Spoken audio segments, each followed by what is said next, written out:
सभी दोस्तों को नमस्कार। आप देख रहे हैं पिक्चर प्लस और पिक्चर प्लस पर आज दोस्ती की बात, दो दोस्तों की मुलाकात और उनसे डायलॉग। ये दोस्त हैं सिनेमा लेखन के पुरोधा शरद दत्त जी और प्रहलाद अग्रवाल जी। इस वीडियो में मैं उनके साथ एक लंबा इंटरव्यू कर रहा हूँ। आप सबसे अनुरोध है इसे अंत तक जरूर देखिएगा और पिक्चर प्लस को अब तक सब्सक्राइब नहीं किया है तो कृपया अभी कर लीजिए और घंटी भी बजा दीजिए। दोस्तों, शरद दत्त जी और प्रहलाद अग्रवाल जी से डायलॉग करने से पहले मैं यह कहना चाहता हूँ कि सिनेमा पर अगर इन दोनों बड़े लेखकों ने नहीं लिखा होता तो हमारा हिंदी सिनेमा का इतिहास लेखन शायद अधूरा रह जाता। सिनेमा के इतिहास और उसके अनुशीलन पक्ष की बात करें तो माधुरी के संपादक अरविंद कुमार जी के अलावा शरद दत्त जी और प्रहलाद अग्रवाल जी जैसे कुछ ही लेखक हैं जिनका लेखन हमें सिनेमा और सिनेमाई प्रभाव को बारीकी से समझने की दृष्टि देता है। इस श्रेणी के कुछ और बड़े लेखकों से हम आगे चलकर डायलॉग स्थापित करेंगे, लेकिन आज पेश है शरद दत्त जी और प्रहलाद अग्रवाल जी से खास बातचीत। आपको बता दें कि यह बातचीत दिल्ली में शरद दत्त जी के घर पर 21 जुलाई 2021 को शाम 7:30 बजे रिकॉर्ड की गई थी। तो चलिए डायलॉग का सिलसिला शुरू करते हैं और सबसे पहले शरद दत्त जी और प्रहलाद अग्रवाल जी को हम पिक्चर प्लस में हार्दिक स्वागत करते हैं। सबसे पहला सवाल हम शरद दत्त जी से करना चाहेंगे कि लेखन की दुनिया में आप दोनों की दोस्ती मशहूर है। आप लोग हमेशा मिलते जुलते रहे हैं काफ़ी सालों से, लेकिन जैसा कि हम सभी जानते हैं पिछले दिनों कोरोना ने कैसा कहर ढाया, दोस्तों, परिवारों, रिश्ते नातों के बीच दूरियां बढ़ा दी, एक दीवार खड़ी कर दी। ऐसे में आज जब इतने लंबे अरसे के बाद आप लोग मिले हैं तो आपको विशेष तौर पर कैसा लग रहा है? आपके घर प्रहलाद अग्रवाल जी सतना से पधारे हैं। कि मैं प्रहलाद जी के नाम से परिचित हूँ तभी से था जब उनकी पहली किताब राज कपूर की आई थी। तो मुझे याद है कि वो मैंने पुस्तक खरीदी और उसको मैंने पढ़ा, लेकिन मैं क्योंकि राज कपूर का फैन भी नहीं हूँ। मैं राज कपूर को एक अच्छा डायरेक्टर मान सकता हूँ, लेकिन अच्छा एक्टर नहीं। और कुछ उनके चार्ली चैपलिन की भी छाप थी, लेकिन जिस किताब से मैं बहुत मुतासिर हुआ प्रहलाद जी की, जिससे मेरे प्रति उनकी से मिलने की बड़ी ललक हुई, वो थी प्यासा, जो उनकी पुस्तक थी। वो मुझे एक प्यासा, ज़ाहिर है कि हम सभी की ये फिल्म है, हमारी क्या विश्व 100 अच्छी फिल्म, उसका जिक्र है टाइम में से चयन किया था। तो इनके फ्लैप पे इनका परिचय लिखा होता तो ये था कि ये सतना में रहते हैं और मैं दरअसल ख़तों किताबत में बहुत, तो इस तरह इनसे मिलने की बड़ी इच्छा तो थी। और ये क्योंकि सतना से दिल्ली का आते तो हमारा परिचय नहीं था, और मुझे याद भी नहीं कि मेरा औपचारिक परिचय किसने प्रहलाद जी से कराया। और जब वो प्रहलाद जी से मैं मिला तो मेरे लिए प्रहलाद अग्रवाल और मैं इनके लिए शरद दत्त जी, हम दोनों प्रहलाद और शरद, ये इस तरह से स्टार्ट किए। प्रहलाद जी, आप बताएं कि शरद दत्त जी अपनी दोस्ती की कहानी और रवानी का जो जिक्र कर रहे हैं ख़ास तौर पर, वह तकरीबन किस साल की बात होगी? और आज जब आप लोग मिल रहे हैं तो आप बताएं कि आप अपने भीतर क्या महसूस कर रहे हैं अपने दोस्त, अपने अजीज़ शरद दत्त जी के घर आकर, उनसे मिलकर, उनसे बातें कर, उनके साथ खान पान करते हुए। देखिए, बहुत लंबा अंतराल तो नहीं है, एक 13-14 महीने बाद ज़रूर मिल रहे हैं। और इसलिए कि ये एक समय बड़ा मुश्किल था कि आना जाना प्रतिबंधित था, नहीं तो हम हर 2-4 महीने में ही दिल्ली आते थे। और जब दिल्ली आते थे तो शरद जी के साथ ही, शाम तो शरद जी के साथ ही गुजरती थी, दिन में कहीं भी चले जाएं। पर हमारी ये मुलाकात नई नहीं है। मैं शरद जी को तब से जानता हूँ। इनका बड़ा वो रहता है कि शरद कहो मुझे, मगर वो जुबान पे मेरी शरद जी ही आता है, क्योंकि ये मेरे बड़े भाई।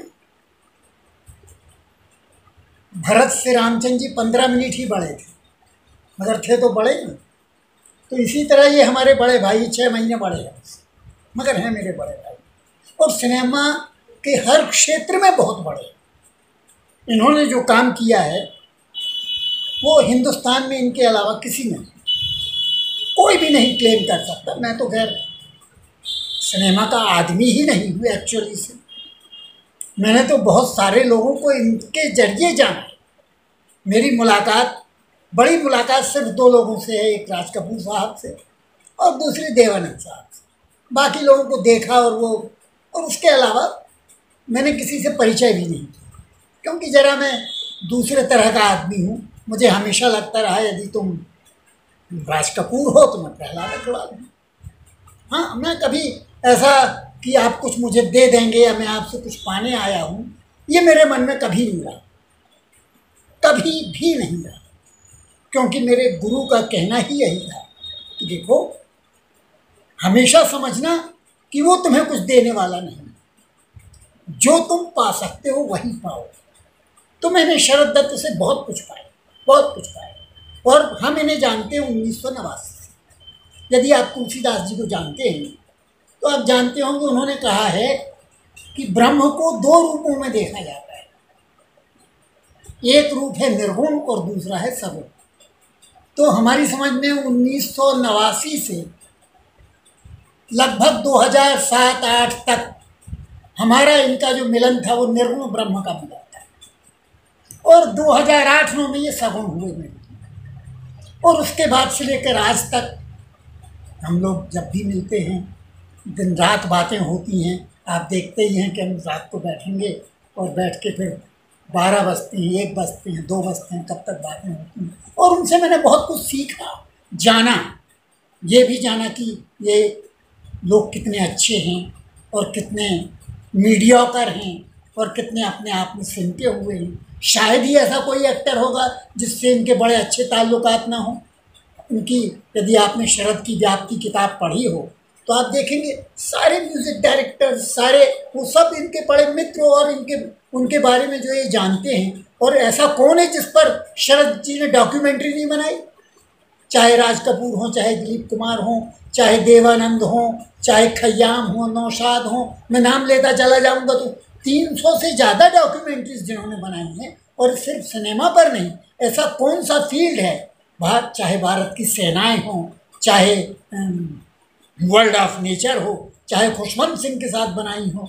तो मैं तो, ये मेरे बड़े भाई हैं इस मामले में भी, और मैं इनसे बहुत सीखा है मैंने और सीखता रहूँगा। अगला सवाल हम फिर शरद दत्त जी से कर रहे हैं कि दोस्ती की बुनियाद यूं ही नहीं पड़ जाती, इसके पीछे बहुत सी वजह होती है।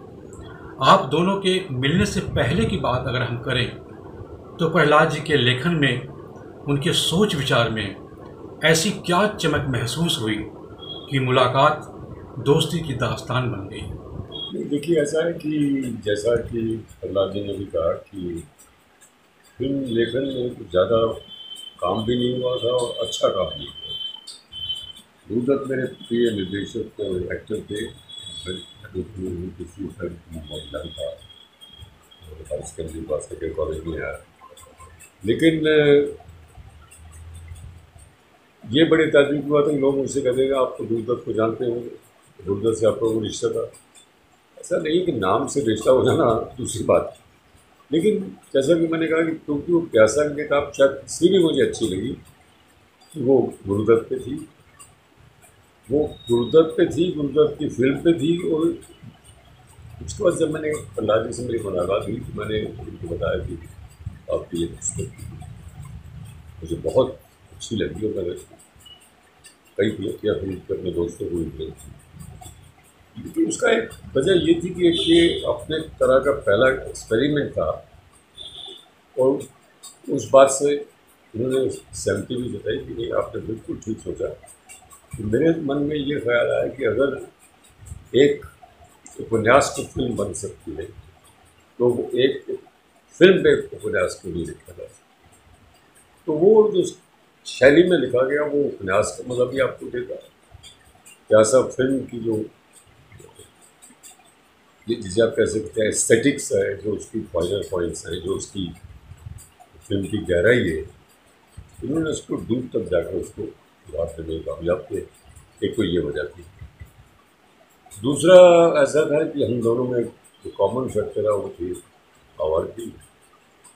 प्रहलाद जी ने मुझसे ज़्यादा आवाज़ थी, क्योंकि ये मैं ट्रैवल से बहुत चाहता हूँ, हालांकि मैंने खुद बहुत ट्रैवल किया, विश्व भर के भ्रमण किए, लेकिन जितना ये अब तक सफ़र कर रहे हैं ये मैं कभी नहीं कर सका। तो मैं जब मुंबई गया तो मुझे पहली बार शायद मैं मुश्किल से 13-14 साल का हूँ, मुझे उन्होंने शूटिंग दिखाई दी। तो मैंने देखा कि ये एक्टर और जो जितने भी लोग हैं, इन सबसे ज़्यादा महत्वपूर्ण आदमी वो है जो कट बोलता है और हर चीज़ जो है समझा। तो कट मेरे दिमाग में ऐसा घुस गया कि मुझे भी यही करना है। लेकिन प्रहलाद जी के साथ ये रहा कि प्रहलाद जी के साथ मैं घंटों दिनों मैं इनके यहाँ भी गया, 10 दिन रहा, और हम लोग कई जगहों पर भी गया दिए कहते रहे कि आप यहाँ आइए। लेकिन करोना पर आपको मालूम है सब कुछ गया था, लेकिन ये मुझसे हमेशा कहते रहे क्योंकि फ़ोन तो इनके स्थाई है और बड़े नई दूर की बात हो रही थी। लेकिन उन्होंने ये कहा कि जिस दिन आप मुझे इंडिकेट करेंगे कि आज अब दिल्ली आप आ सकते हैं, उसी दिन मैं आ जाऊँ। जिस दिन दिल्ली में नए पेशेंट की संख्या 100 से कम होनी हुई तो मैंने कहा कि अब दिल्ली सेफ है, और ये बादशाह से मुश्किल है। दोस्ती की चर्चा के बाद अब सिनेमा की बात हो जाए। हमारा अगला सवाल प्रहलाद अग्रवाल जी से है। आमतौर पर क्रिएटिव दोस्तों के बीच फिल्मों, किताबों या अन्य मुद्दों को लेकर चर्चा बहस आम होती है। जैसा कि मुझे पता है कि आप दोनों ही गोल्डन एरा के 2 बड़े नायकों के बड़े प्रशंसक हैं। आपको राज कपूर विशेष तौर पर भाते रहे हैं, और जबकि शरद दत्त जी को दिलीप कुमार खासतौर पर बहुत पसंद आते रहे हैं। यानी यहाँ पर आप दोनों के विचार अलग अलग हैं।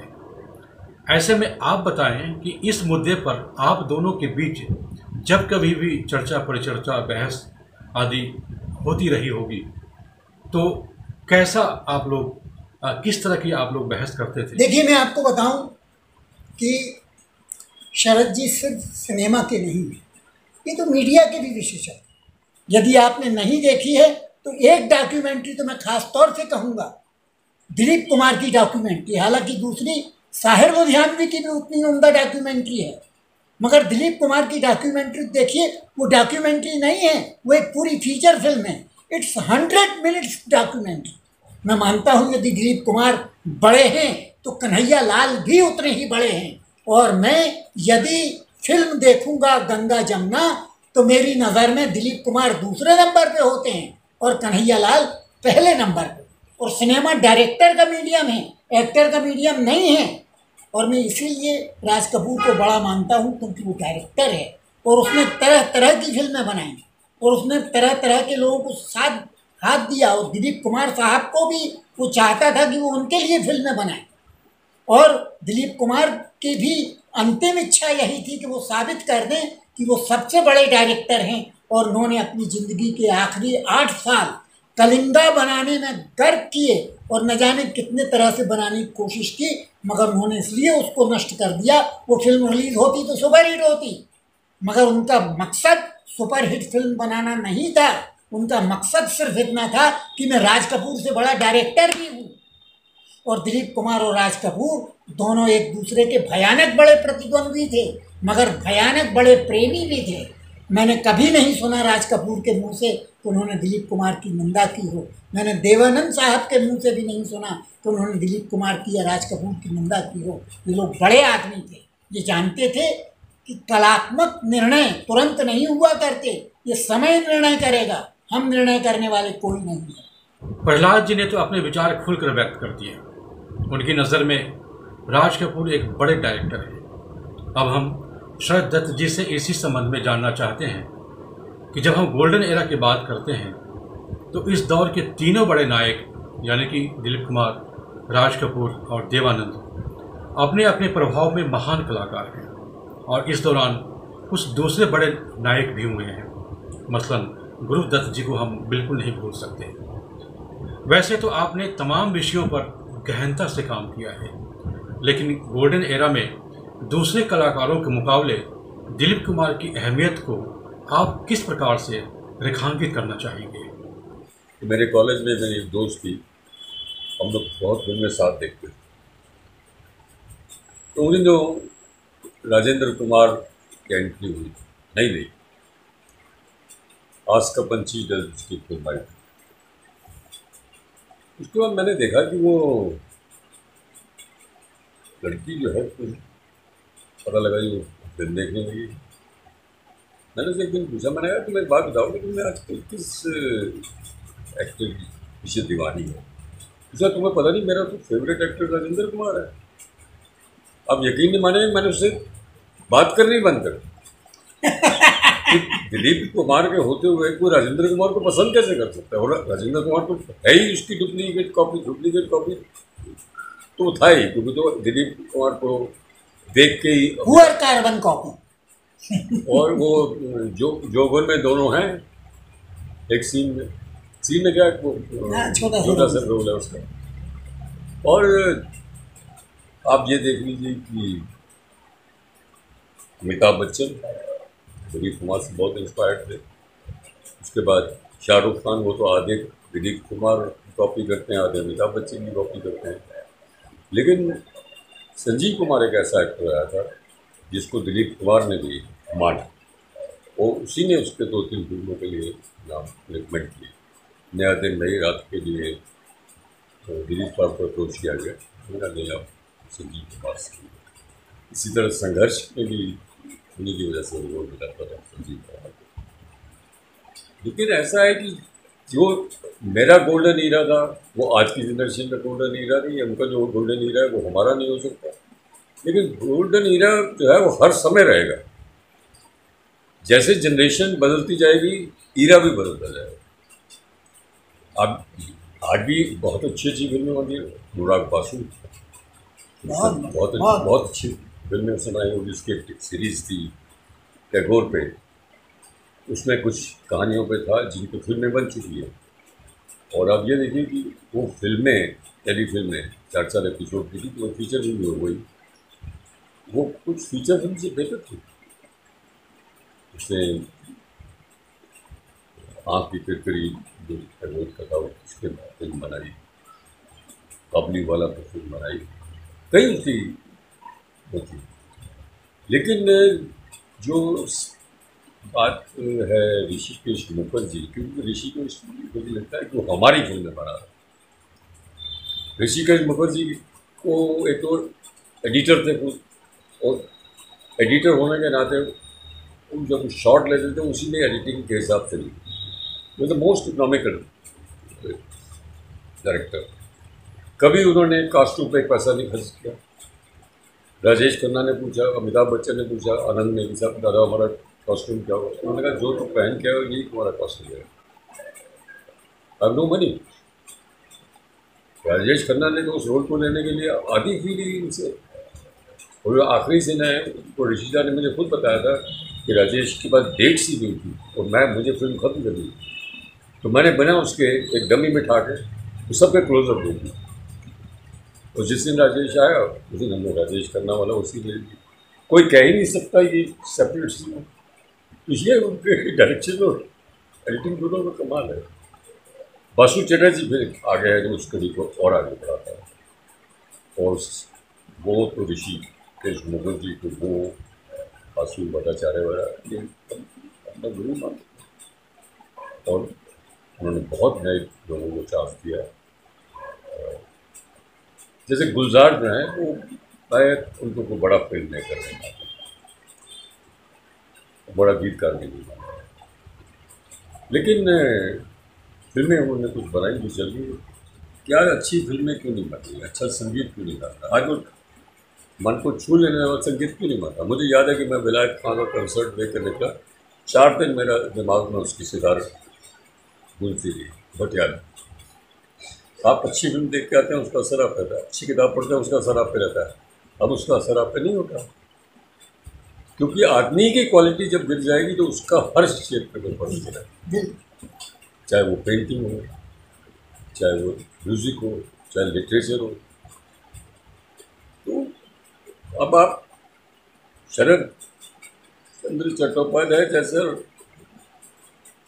लिख सकने की कोशिश कर सकते हैं, लेकिन आप वहाँ पहुँच ही नहीं सकते।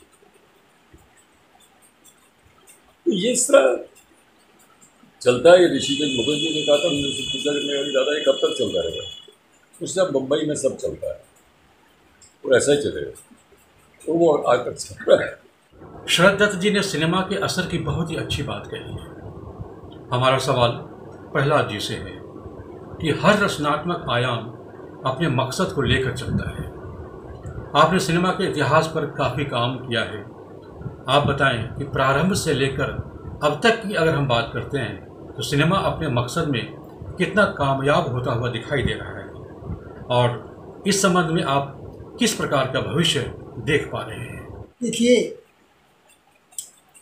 सिनेमा को हमारा जो नैतिक परिदृश्य था, तो जो जितने अनैतिक लोग होते हैं वो नैतिकता की बड़ी बात करते हैं। ये पुरुष के साथ है कि वो जितना बदमाश है स्त्री को उतना ही खराब साबित करने की कोशिश करता है और उसको सुधारने के बहुत सारे षड्यंत्र रचा करता है। तो हमारा सिनेमा पहले से अच्छा था। लोग कहते हैं कि बताइए 100 में से 5 फिल्में 10 फिल्में अच्छी बनती हैं। मैं उनसे पूछता हूँ कि भैया 1000 उपन्यास हर साल लिखे जाते हैं, कितने उपन्यास अच्छे लिखे जाते हैं, कितनी कहानियाँ अच्छी लिखी जाती हैं। कलात्मकता में प्रतिशत अच्छे होने का, श्रेष्ठता का हर क्षेत्र में 2, 4, 5, 10 से ज़्यादा नहीं होता। ये बहुत बड़ा प्रतिशत है और हमेशा अच्छी फिल्में बनती रहीं। आज भी अच्छी फिल्में बनती हैं और अच्छी फिल्मों के दर्शक इसलिए नहीं हो पाते क्योंकि उनको व्यापार जगत दर्शकों तक पहुंचने नहीं देता। यदि वो तनिक भी पहुंच पाती हैं तो वे सफल होती हैं। वो तीसरी कसम जिसके लिए कहा जाता है कि मार डाला शैलेंद्र को उसने, यदि मार डाला उसने तो पूंजीपतियों के कारण, उन लोगों के कारण जिन्होंने उसे दर्शकों तक पहुंचने नहीं दिया। और रिलीज़ होने के बाद आज भी 20 साल बाद जब भी तीसरी कसम कहीं पहुंची तो हजारों दर्शकों ने उसे देखा। और इसमें देखिए, हिंदुस्तानी सिनेमा में जो सिनेमा बनाने वाले हैं, जिन्होंने बहुत शानदार फिल्में बनाई हैं, जिन्होंने अद्भुत फिल्में बनाई हैं, वो अधिकांश बिना पढ़े लिखे हैं। वो बहुत सारे तो अंगूठा छाप हैं, जैसे के आसिफ हैं, जैसे महबूब खान हैं, और बिमल रॉय भी कोई बहुत पढ़े लिखे नहीं थे। शांताराम तो बिल्कुल ही अंगूठे छाप थे लगभग, और राज कपूर भी ऐसे ही थे मानना चाहिए, और गुरुदत्त भी मैट्रिक ही पास थे, कोई बहुत पढ़े लिखे नहीं थे। इसलिए उसे बड़ा क्रश था पढ़े लिखे लोगों पर, और वो कहता था कि और उसने ऐसी फिल्में बना दी जिसके सारे बुद्धिमान आज हाहाकार करते। बना दे आज कोई प्यासा जैसी एक फिल्म। आज भी मैं मानता हूँ कि एक से एक लड़के हैं। एक नीरज घेवान हैं, एक अनुराग कश्यप, तो खैर बहुत बड़े नाम हो गए अब, और अब मुझे नहीं लगता, अब तो वो गॉडफादर बन चुके हैं। और दूसरे वो राजकुमार हिरानी, क्या गजब आदमी है। वो तो आज से 50 साल पहले का आदमी है, उसमें सब घुस गए हैं। और वो ये नहीं कहता है कि मैं राज कपूर का प्रशंसक हूँ या उनकी कद्र करता हूँ या बिमल रॉय की। वो कहता है मैं ऋषिकेश मुखर्जी की कद्र करता हूँ, क्योंकि वो जिस जमाने में रहा उस जमाने का सिनेमा उसने देखा, और क्या खूबसूरत फिल्में उसने बनाई। जावेद अख्तर की एक बात बहुत अच्छी है, उन्होंने कहा मुझे सिनेमा खराब नहीं लगता, मुझे लगता है कि ये समाज खराब हो गया है, इस समाज को सुधारो तो सिनेमा सुधरेगा, कलाएं तब सुधरेंगी। उपन्यास आज क्या लिखे जा रहे हैं, जरा पढ़िए कौन सा उपन्यास, कौन बड़ा उपन्यासकार है। तो ये बाजार है, ये बाजार कैसा खेल खेलता है, आज सब कुछ बाजार पर निर्भर है। आप दोनों से 1-2 सवाल और है। शरद जी, आप बताएं कि आप दोनों के इतने अच्छे ताल्लुकात हैं, इतनी गहरी दोस्ती है, कई मुद्दों पर आपके विचार मिलते जुलते हैं। क्या इतने सालों के दौरान आप में कभी कोई ऐसी योजना बनी, फला काम को मिलकर अंजाम दिया जाए, या आगे ऐसा कोई विचार बना है आप लोगों में? मेरा जैसा ख्याल है कि देखिए, ये उनका लेखन है, मेरा अपना लेखन है। दूसरा एक जो हमारी दोनों की इच्छा ये वो है फिल्म पे काम करना। हो सकता है कि ऐसी कोई योजना बन जाए और जो फिल्म बनाने का मेरा वो है, क्योंकि ज़्यादा मैं समझ कि दो एक ही चीज़ें ऐसी हैं जो मुझे लगता है कि मुझे करनी है, और उसमें फीचर फिल्म भी है। फीचर फिल्म जहन में है, मंटो के 3 जो मुकदमे हैं, पास में से 3 जो बहुत चर्चित थे, उनको लेके बनाने का विचार है। और तीनों में सेम कास्ट में भी जो मंटो उसको खुद करेक्टर हुआ, जो कटघरे में पैदा, और वो कटघरे में कहानी सुनाता है जज को, इस पर बहुत मसला है। उसके बाद जज उसको जब बरी कर देता है, एक ही बार उसको जुर्माना लगा, बाकी टाइम में बरी कर देता है। तो इस तरह का एक वो है। प्रहलाद जी के पास एक अच्छा आइडिया है, नज़ीर अकबराबादी के फिल्म बनाना चाहते हैं। अब देखिए कब, तो आपको मालूम है बहुत सी चीज़ें आपके पास में नहीं होती। प्रहलाद जी, आप बताएं, क्या आपके भीतर इस बात को लेकर कोई मलाल रहा कि आपने अब तक मिलकर कोई ऐसा काम नहीं किया, या फिर मन में कोई ऐसा आइडिया है कि आप दोनों को मिलकर कोई बड़ा काम कर गुजरना चाहिए? देखिए, करने वाला जो है कोई और है, हम हैं नहीं, और जो कुछ वो करा देगा वो करूँगा। पर एक बात है कि मेरे एक मित्र हैं, प्रकाशक मित्र, उन्होंने कहा तो अभी मैं 10 खंडों में, यानी लोग कहते हैं 10 खंडों में, तो वो छपता है जिंदगी भर का जो काम है, तो एक किताब है वो 10 खंडों में आ रही है निर्देशकों पर। तो वो हिंदी सिनेमा के जो निर्देशक हैं, फिर गलत बोला मैं, हिंदुस्तानी सिनेमा के निर्देशक, तो 10 खंडों में 1913 से लेके 2020 तक के जो निर्देशक हैं, उनका पूरा लेखा जोखा मैंने प्रस्तुत करने की कोशिश की। और मैंने बताया है कि देखो बंधु, निर्देशक एक भगवान दादा भी हुए हैं, और एक IS जौहर भी हुए हैं, और एक यश चोपड़ा भी हुए हैं। इन सब का अपनी अपनी जगह महत्व तो है, इन लोगों ने अपनी अपनी तरह का काम किया है। तो यह है, मेरे साथ तो ये था कि मैं ऐसे माहौल में ही नहीं था जहाँ सिनेमा की बात करते थे तो लोग गालियाँ भर देते थे। जिन प्रोफेसरों से मिलते के बीच में रहा मैं, वो भी कहते अरे सिनेमा भी कोई चीज़ है, हैं, और बड़ा दुरदुराए यार सिनेमा पर लिखते हो। मगर बाद में कहने लगे यार इनकी किताबें बड़ी बड़ी दिखती हैं, और ऐसा है और वैसा है, और बड़ा पैसा मिलता है। तो हमने कहा भाई पैसा कितना मिलता है ये मैं जानता हूँ, और पैसा तो यदि कमाना होता तो हम बनिया के घर पैदा हुए हैं, बहुत पैसा कमाते। हमारे सारे भाई बंधु पैसा ही पैसा कमा रहे हैं और पैसे में भरे पड़े हैं। मगर हमारे मित्र प्रदीप चौबे थे, कहता सुना है कि वो बड़े हैं, मगर क्या बड़े हैं, जब दही में पड़े हैं तब तो दही बड़े हैं। तो आप दोनों का बहुत बहुत शुक्रिया पिक्चर प्लस के लिए समय निकालने के लिए। आप दोनों का बहुत बहुत धन्यवाद। आपको शुक्रिया। तो दोस्तों, आज बस इतना ही। पिक्चर प्लस में फिर किसी नामचीन हस्ती से डायलॉग करेंगे, लेकिन चलते चलते एक बार फिर कहूँगा कि पिक्चर प्लस को अधिक से अधिक लोगों तक पहुँचाएं और इसे एक ऐसा मंच बनाने में सहयोग करें जहाँ सिनेमा की दुनिया की हर बड़ी बात खुलकर हो सके। तो देखते रहिए पिक्चर प्लस, जिंदगी का बायस्कोप। नमस्कार।